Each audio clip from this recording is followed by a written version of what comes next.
Before we begin today's episode, we want to take a moment to acknowledge that this podcast is recorded in Burnaby, British Columbia, Canada, on the traditional, ancestral, and unceded territories of the Hunkaminam and Squamish-speaking peoples, including the Musqueam and Tsleil-Waututh nations. At the Down Syndrome Resource Foundation, we recognize the work we do to support individuals with Down syndrome takes place on land that has been cared for by Indigenous peoples for generations. We honor their enduring connection to this land and acknowledge the impacts of colonialism that continue to affect Indigenous communities today. As an organization rooted in inclusion and empowerment, we recognize our responsibility to not only acknowledge this history, but to actively learn from it. We are committed to fostering respectful relationships with Indigenous peoples and integrating principles of reconciliation, equity, and justice into all aspects of our work. In advocating for the rights and potential of individuals with Down syndrome, we strive to build a more inclusive world, one that recognizes and respects all identities, histories, and cultures.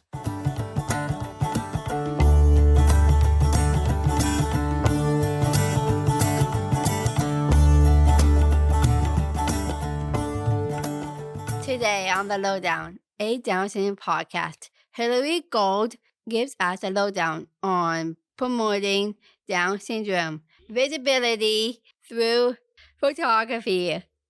Over to you, Hannah Mala. Thanks, Danielle. I am very excited about today's episode because we will be talking about a topic that is also a passion of mine, apart from being an occupational therapist, and that is photography.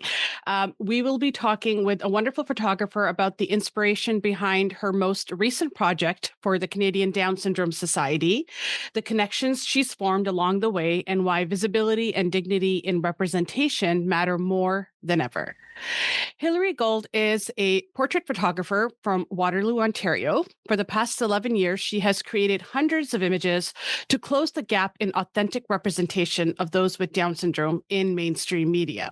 A decade ago, very little imagery existed in this space. Together with the Waterloo Wellington Down Syndrome Society and the Canadian Down Syndrome Society, she also co-created 14 national campaigns that have been featured by local, national, and international media, including People Magazine and Breakfast Television, spotlighting this vibrant community and their families and their beautiful and unique perspectives on the world. Welcome to the Lowdown, Hilary. I'm so excited to have you today. Thank you. Thank you so much for having me. Okay, so in the grand tradition of the Lowdown, I'm going to ask you a few secret questions just so our audience can get to know you a little bit better. So question number one, how do you like to celebrate your birthday? My birthday, I like to keep things simple on the birthdays that kind of like the 1, 2, 3, 4. But when we get to the zeros and the fives, Okay. I like the big parties. So Got it. friends, lots of family, over the top things. So yeah, I just like subtle little celebrations on the that, like I said, those some in between years. And then when I get to those big numbers, Yeah. blow it The out. milestone birthdays need to I have a love milestone birthday worthy celebration for sure. That's right. They're worth I a love little that. extra celebration. Yes, exactly. Okay, question number two. What's your favorite, maybe under the radar photography hack? Like, what are something that maybe other people may not know in terms of photo hack? It's interesting because when I would talk to people, other photographers, other creatives, and questions come up in terms of, like your process and all of these kind of things, and things like, what's your photography hack? It never has anything to do with equipment or lighting, Yeah. anything that to do with that. It always has to do about your connection with people. So Mhm. whenever I'm talking to new photographers, established photographers, it's all about the way you connect with people that will directly impact the result of your image. So Yeah. probably my biggest hack is just listen to your participants and your clients, Mhm. and Mhm. just observe. Mhm. Observe. Absolutely. Yeah. And getting to know your clients too, because I know when I take photos and I love taking photos of our students at the DSRF as well. It's probably one of my favorite group to take photos of, but it is a lot of getting to know them, building that trust with them. And Yeah. then you really get to see their true selves kind of, come in front of your camera. Awesome. Okay. And the last question, it's a light topic, but what advice would you give to your younger self?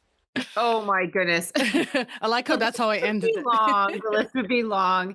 I think, you know what? I think the one thing, uh, especially since I'm over 50 now, that I would probably tell my younger self is that to have more faith in where life takes you. So I think that, Mhm. I've often, and like many people like to control the wheel of your life and think that you have a lot of control Yeah. over things. But I think if I could tell my younger self to just have a little bit more faith in the bigger picture of life, that some of those smaller movements through life wouldn't have felt maybe as bad. That's bad. Wonderful. That's such great advice. Okay, so let's dig into our topic. Can you tell us a little bit about what inspired you to start the Here I Am project and photographing individuals with Down syndrome? Do you have a personal connection to Down syndrome?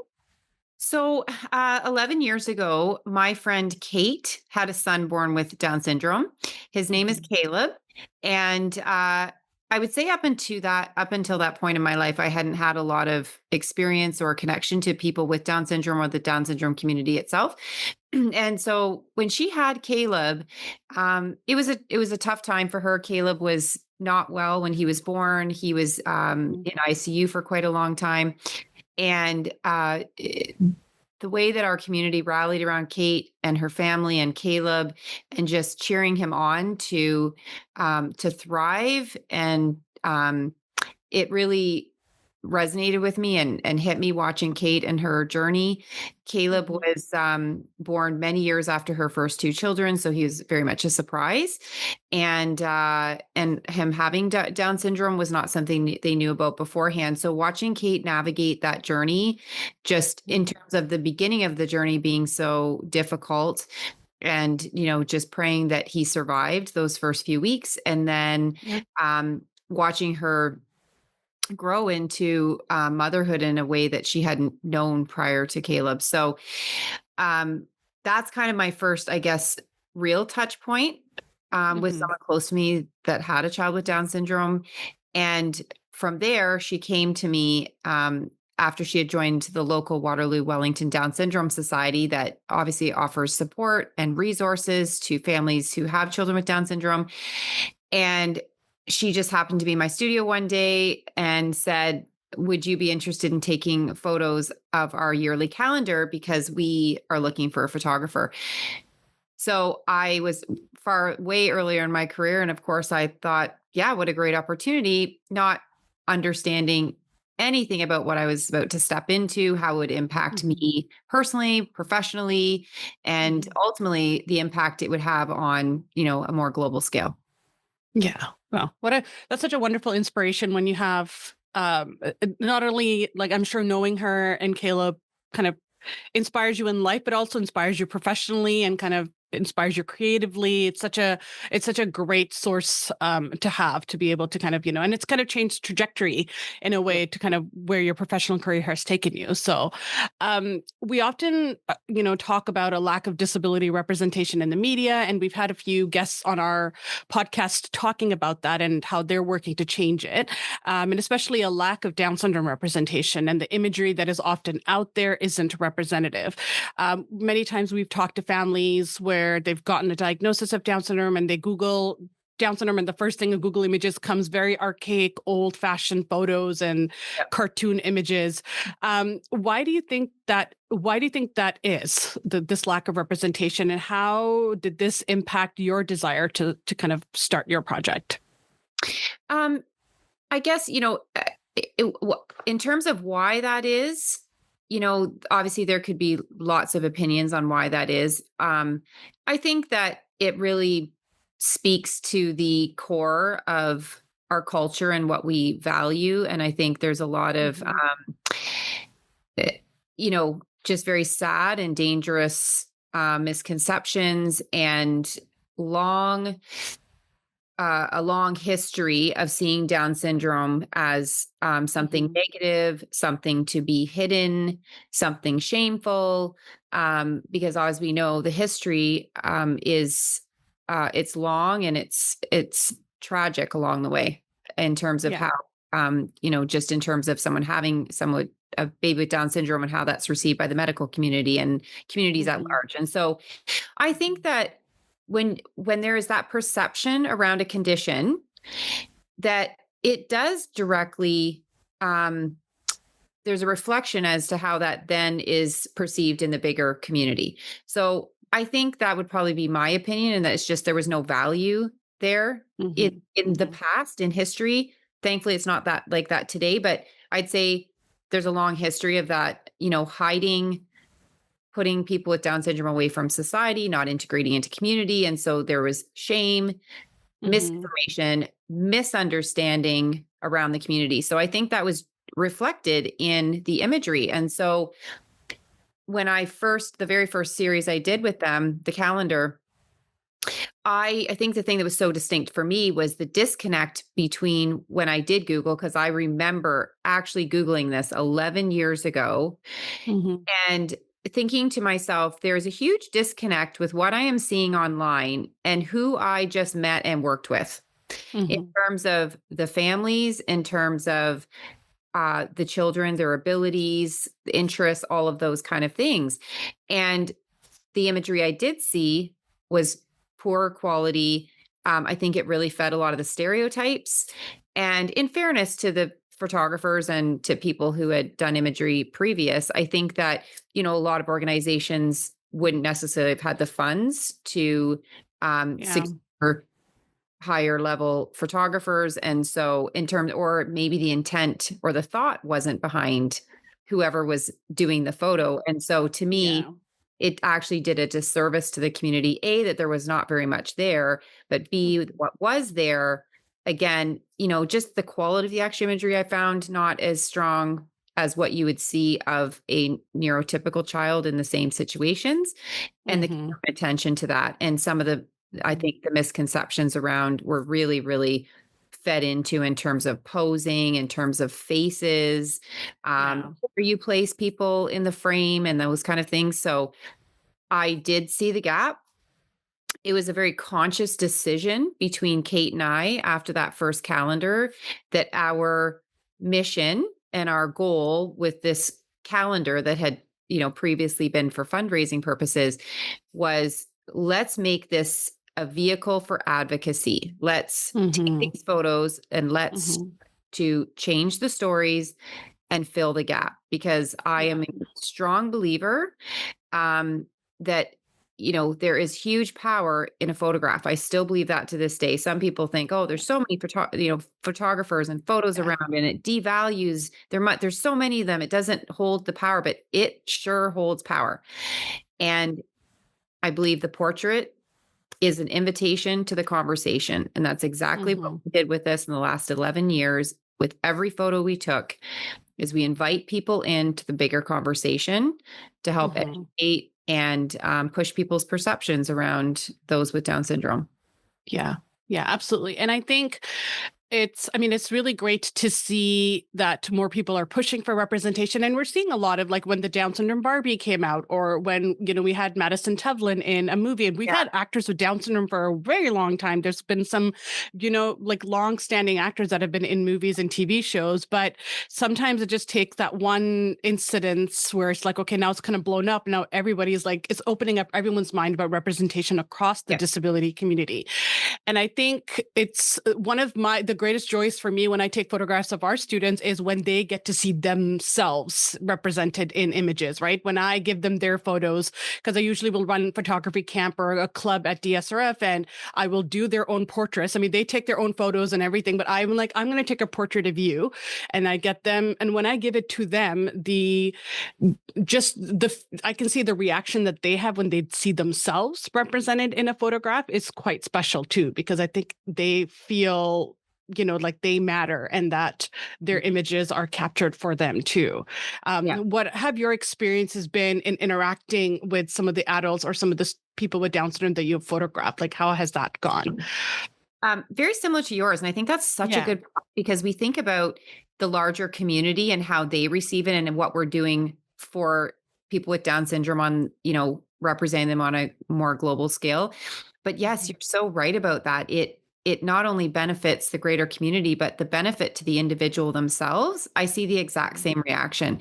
I think you know, it's like anybody else when they see a great photo of themselves or they see Yeah. themselves Exactly. represented somewhere. It's the same feelings Yeah. that we have. And I really notice and I do think there's an element of confidence that comes along with being able to have your photo taken and how to receive that photo. And I just, photographing virtually the same children from in for 11 years. They just wrapped my 11th uh, series with them last night, actually. And I just see the level of confidence walking in and seeing themselves, standing in front of me and showing them who they are and moving as Yeah. they wish and interacting with me and stuff. And it's fun. I think they look forward to it. And it makes them feel important and good, and as should everybody. So, yeah, I notice the same things as you do Yeah. in terms of the Yeah. reaction and how important that is Yeah. um, for them, just as it is for everybody else.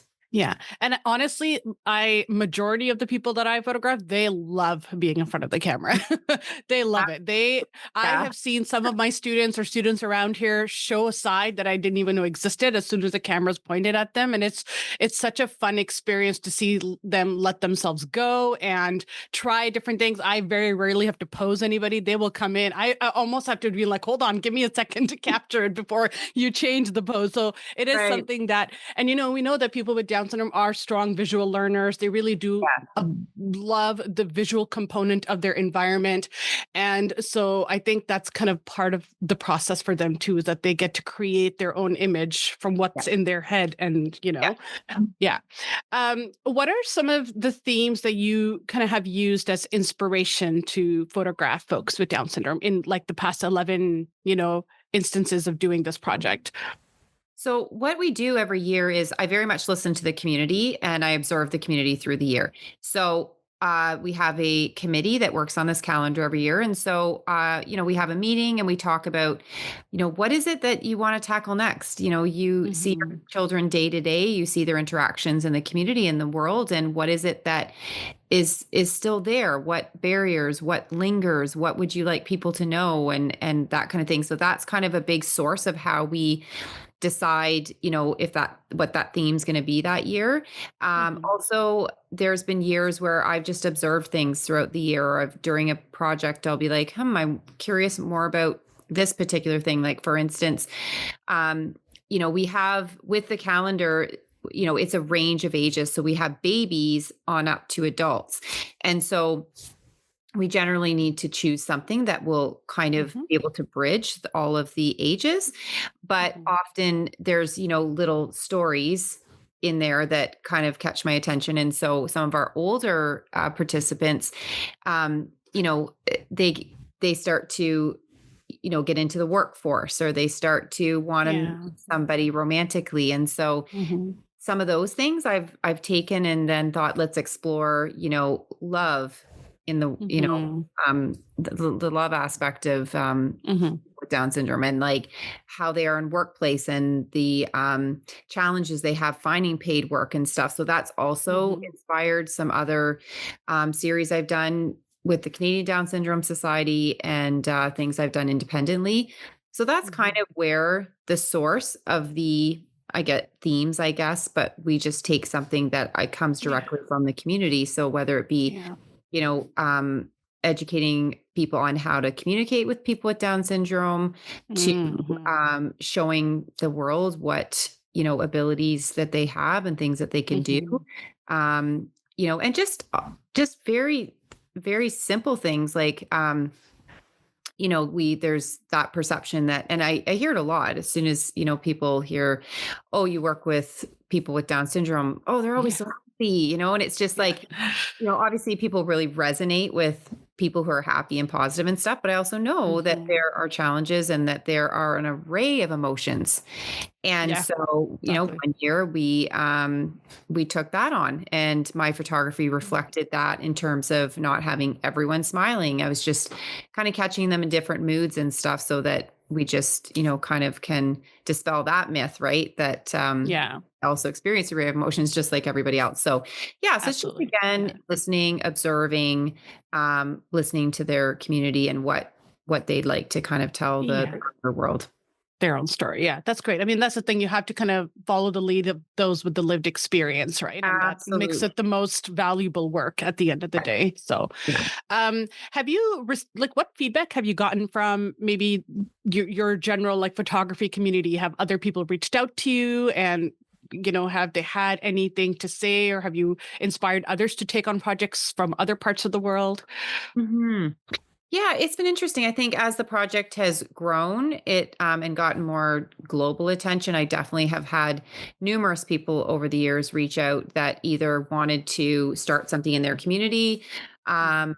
I've done lots of interviews with students who Mhm. want to write a paper on, things and just Yeah. understand like what inspired the project and all those kind of things. So yeah, definitely had a lot of outreach that way. I think what's really important to me when I do talk to other creatives is just to have them understand, what place are they coming from with this work. So, um, you have to understand, what it is that's motivating you, why you're doing it. It's not just, oh yeah, that looks like a great community to photograph, and let's just go photograph people with disability. You have to really earn trust. You mentioned the word trust. I think that's really Mhm. important because, Mhm. we people with cameras and people with microphones and all of this kind of stuff, and that have the ability to reach people. There is a lot of, I take a lot of, it's a lot of responsibility because Mhm. Yeah. either can really help a community or you can really hurt a community with the stories Mhm. you tell. So Mhm. I really encourage other creatives to be responsible with the power Mhm. they have with their camera. Mhm. And you can tell a very powerful story, or you can tell a story that's not accurate or helpful to a community. So that's definitely something when I speak to other creatives around the world about it, that's super important to me. But yeah, this obviously, yeah, I'm happy that it inspires photographers to not just, Yeah. it's just about working within the community of disability, but Yeah. look at all the different communities and issues in the world. And, you have Yeah. the ability to take your art and your craft and Yeah. really tell some interesting and good stories with it. Absolutely. Yeah, I think that's a really good point that it's the bigger lesson here is using your art to bring light to those that, don't have the opportunity to be seen out in media or, just in general. So it's such a powerful way to do it as well. Do you have any plans on possibly collaborating photographers who have Down syndrome? I'm sure you've had many that have reached out to you being like, hey, I want to take photos too. Like, that's kind of when I did photo camp here a few years ago, I had a few adults that came up to me. They're like, and I could see the joy and the pure, like, and I was like, okay, guys, do you want to start a photo club? And that's kind of how things got started here. But is that something that's on the horizon for you at all in the future? Yeah, yeah, interesting you bring that up because obviously I've worked in this particular capacity where I take photos of people with Down syndrome, and then we, work in the media space and all of those kind of Hmm. things. But no, it is definitely something that has crossed my mind in terms of actually you know, taking the craft into the community and saying like, do you want to learn this? Do you want to, because it's just such a, I find photography or any sort of art is very therapeutic. We know that from Hmm. research, Totally just, agree. and all that kind of stuff. And, so yeah, it is something that I have approached a local group to see if maybe I can go out and do just a photography Yeah. class or, just like a club almost. So we Yeah. have Yeah. some discussions around that. Yeah. So yeah, I think that's something absolutely that I could see myself maybe doing at some point. Yeah. But Yeah. yeah, I think Very it's cool. great. I'm glad that you do that because it's Yeah. creativity and having a way to Yeah. express yourself and just put your mind somewhere is such a positive Yeah. for Yeah. anybody. I always find that like teaching somebody something else just makes me a better person at that. Like, I mean, when I have, OT practicum students coming, it definitely makes me a better clinician, but I also working with our students and helping them learn how to do photography teaches me so much more too. So it's they're giving me back just as much as I am providing them. So it's a really fun experience. And so apart from that, are there any other projects that people should be on the lookout for? Are you doing anything else with CDSS or with anybody else in the Down syndrome community in the next few years or months? Yeah, so we just finished our 11th series. So I photographed, I think we were close to 60 participants this year for Wow. our Oh, series. cool. So that will be released in the fall during Down Syndrome Awareness Month week. Yep. And then, the Canadian Down Syndrome Society and I collaborated in earlier this year for their campaign. And so, so we'll just kind of see what comes up and transpires and comes my way within that community. That's awesome. And we'll link to your website and to a couple of the projects that you just recently released with CDSS on our episode page so people can follow you. Hilary, thank you so much for taking the time to chat with us today. I was so excited to talk to you. I just love to talk to other photographers in general, but also people who love to take photos of people with Down syndrome because it's a joy and it's so much fun to do it. So thank you for taking the time to come and talk to us about your passion and your projects. We appreciate it. Well, thanks for having me here today. Thank you.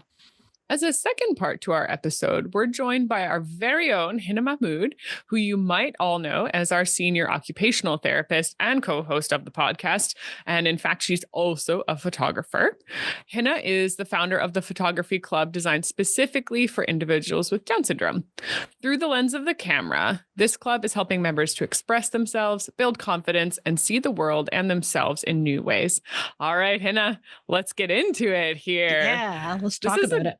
This is a great project to talk about. Why don't you tell us a little bit about Sharpshooters Photography Club and what inspired you to start?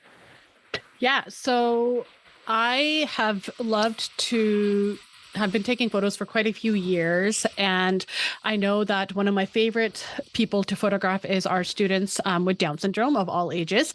And on a few occasions, I've had some of the students kind of ask about like my camera or wanting to take photos themselves and just kind of be a part of the process. And I was like, oh, this is kind of cool. I wonder how many of our students would actually like to participate in a program about photography. So a couple of years ago for our summer camp, our summer camp coordinator had suggested, hey, do you want to run a photography camp for a week and just kind of see what it's like? I did that. I had some wonderful teenagers and adults that were massive fans of photography. And I had asked them, hey, like if I start a monthly or bi-weekly meetup for photography, would you be interested? And I had 7 or 8 instantly being like, yes, I want to do it. So I was like, okay, so let's start Sharpshooters Photography Club.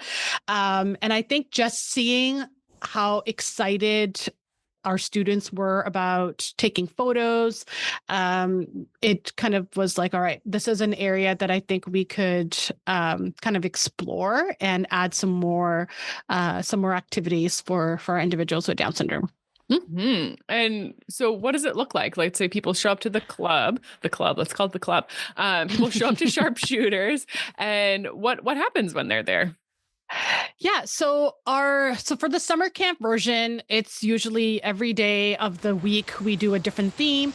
But for the regular yearly meetup, we meet once a month and we talk a little bit about photography, some of the rules of photography. And the thing is that I really wanted to build some teaching into the program. I didn't want it to be show up with your camera and let's just take photos. I wanted, especially because they seem so interested in really, learning about the art of photography photography and how to improve their skills. So I was like, okay, let's make it like a proper class, but obviously, the goal is to adapt it and meet the needs for our students. So we usually would do it every month. They would come in, we would talk a little bit about, we review the rules of photography every time. We talk about things like focus, light. We talk about, with respect to kind of all the kind of different themes that you can use for photography.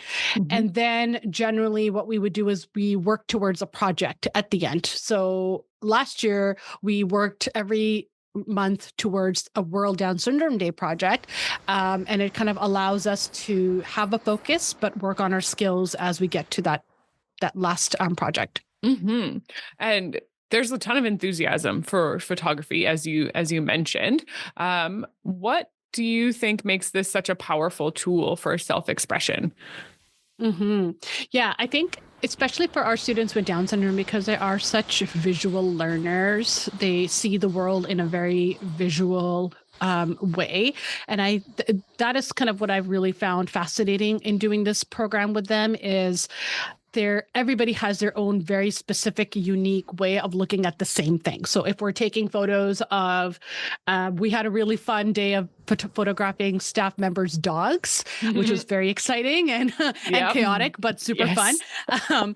But each and every person that took photos had their own idea of kind of what they wanted their final product to look like, their final image. So I think it allows people with Down syndrome to use that really honed visual processing skill and kind of use their ideas and kind of combine that together to create their final image. I can imagine people are listening and they're thinking like, oh, like, I feel like my person would be super into this, but we don't have a big, nice camera for them to use. And I'm pretty sure it's not the case that everyone has a big, huge camera. So what kind of things are people using for their equipment?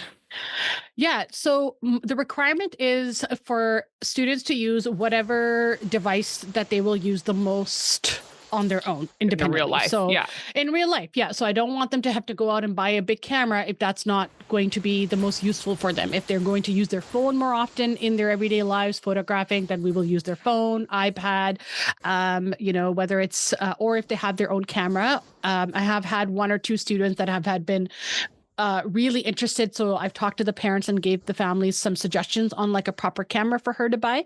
But yeah, whatever is the tool that is going to make the process more enjoyable and for them and allow them to be able to take more photographs more often is the right device to use. Yeah. So you're really focused on generalizing this interest into not just during club time, but also when they're out and about and finding ththings that are interesting for them. What kind of themes do you think come up a lot? What are people into photographing?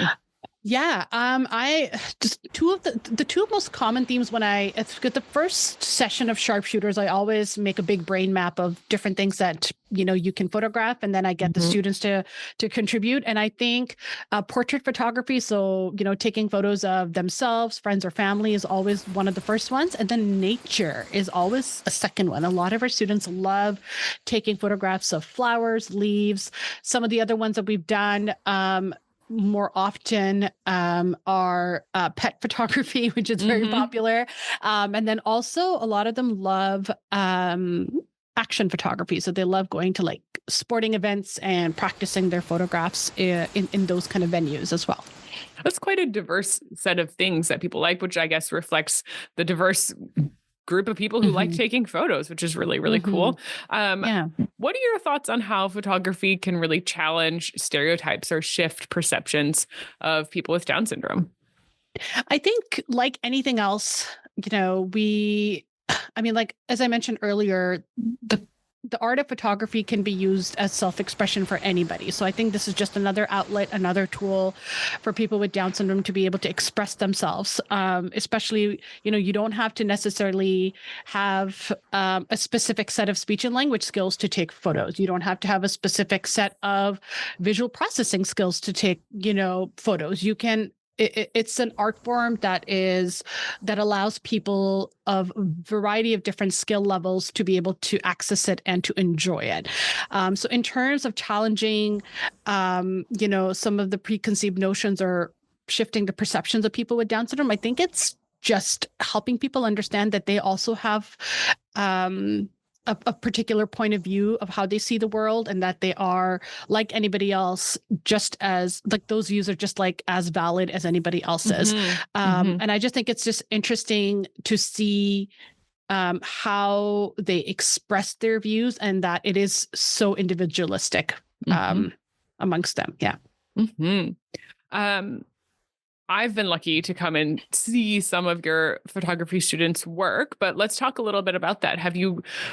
What kind of spaces are you able to show people's work in? Are you making these images available to the public in any way? Like, what is that looking like? Yeah, that's a great question. So, I mean, we are kind of still in like a soft start of the program. But I think our really, for the summer camp version, the last day, we always have at least 3 to 4 of their themed photos printed. I like to give everybody a hard printed proper copy for their portfolio for them to take home. And honestly, and we have like a little exhibit at the DSRF, and families and friends come in and staff come in. And the other thing about that particular thing is that I also like the students to talk about their photography in whatever way that works best for them, whether it's using their devices, using their speech, their language. I like for them to be able to be proud of their work and explain. So anytime people are coming in to observe their work during the summer camps, I always encourage people to ask questions because I want them to be able to, talk about their work and be proud of it.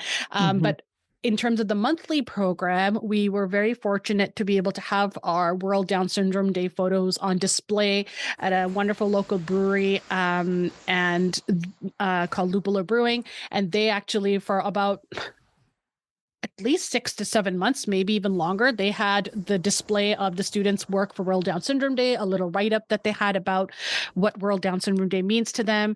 And it's just really nice because there are a variety of people that are walking through that space that are learning about Down syndrome, that are learning about, challenging those preconceived notions about people with Down syndrome, and really admiring and the inspiring work that they create. So going forward, my dream is at one point, I have submitted a couple of students' photos for some competitions recently, but I would love to, my dream is to kind of have a book of some kind so that people can kind of have like a coffee table book of their photos. Yeah.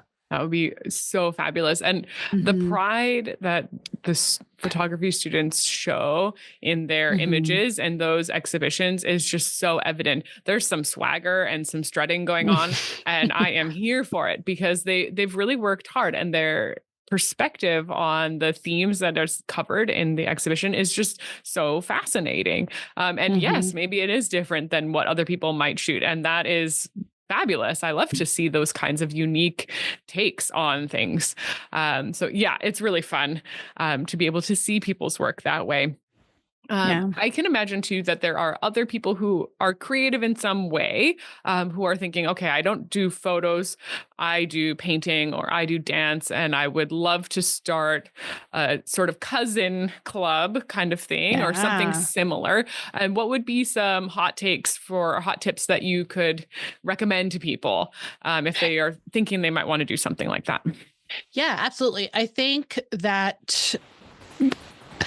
my OT brain served me really well in creating this program because my goal was to make the content, at least for photography, as accessible, but being able to adapt it on the spot for, a variety of different students. I have students that have, vision challenges. I have students that have speech and language differences in my group. And I actually find it fun to be able to adapt things for them. Again, this is where the OT brain comes in. So I think knowing the group of people that you're going to support, understanding not only necessarily Down syndrome, but like the 5 or 6 or however many people you're going to have in your group, learning about them a little bit more, understanding kind of what supports that they might need. Because the thing is, if you're going to do a program like this in a more meaningful way, you have to base it on each individual person's needs. And that can be a lot of work. That's why volunteers and all that stuff is really helpful to have. But in order to make it truly meaningful, it can't be a very general prescriptive model. Like I like to make it specific to each person. So for some students, we'll have a PowerPoint up that talks about what we're doing. For some people, there's a whiteboard in front of them. So that adaptive, accessible piece is really important. And then I think just in terms of the art form of photography or of painting or any kind of art form, just being open to exploring, right? So if they have ideas that you're like, oh, normally we wouldn't take photographs of that or paint that, but let's just try it. Like I want them to be able to explore, and I want them to be able to feel that, their ideas are valuable, and I don't want to ever shut down anybody's ideas with respect to kind of art form, because it is so subjective. So I think those two things would be my biggest hot tips, is to really learn about the people that you're creating the program for, and encouraging them and yourself to be open to ideas. So if I had to distill down what you said, it sounds like meet your people before you make your program, so that you're not too set on a certain outcome. Don't try it alone. Have some volunteers there to help you out so you can pivot on the spot a few times if needed, and then process over content, right? And so it's all about learning how to do the thing, not what the final outcome might be or what the theme or topic could be in that moment. How has this changed you as an OT? It's kind of reverse question now.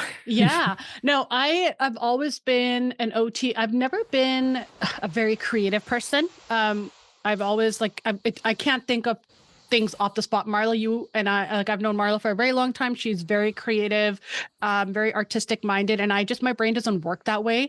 So that's why it's forcing me to kind of come out of my very this is how we take a photo of a person this way. Like I'm also in conjunction with my students, I'm also pushing myself to be like, what if we do get on the floor and take a photo, from this position, right?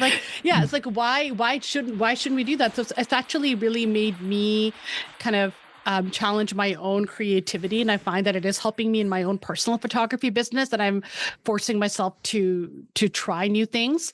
So I think that's been a really great kind of, aside with respect to this program for me specifically. And you mentioned the a coffee table book, which would be gorgeous. And I would love to have it when it's made. What else do you think? What other dreams do you have for Photography Club going forward? I think I would just like for one of the cool things that happened recently was that one of my students who's been in the photography club every summer, she registers for the monthly one. She's always there. Her final project was that she wanted to take photos at her brother's wedding. So my dream is for students to be so confident and so inspired by taking photos that they want to go out and do it on their own at and it doesn't have to be a big scale like a wedding or an event, but the excitement and she was just so happy to be able to do it. And we met for a couple of, tutoring sessions just to kind of think about kind of what wedding photography, and I'm not a wedding photographer by any means, but just helping her understand some of those things. So I think my dream for Photography Club, apart from a book and maybe a really nice formal gallery viewing, that is probably on my list in the near future, is just I want my students to be able to be excited about photography. I want them to come and tell me about it. I want them to show me their work and just share it with the people that they love. I think that at the end of the day is the final goal for sharpshooters. It's just for them to love the art of photography like I do. And that empowerment of I love it and I can do it and I can make something that I myself like, which is really the end goal there. Oh, love that. Well, thanks, Hannah, for giving us this inside look into how Sharpshooters works here. That's so nice of you. Thank you. Yeah. And then if anyone, at least within the Vancouver, Burnaby, BC area, is interested in signing up, you can keep an eye out on our social media and our website. But if you want to talk about starting your own photography club and kind of how you would go about it, please feel free to reach out and I'm happy to discuss some ideas. So thank you. Fabulous.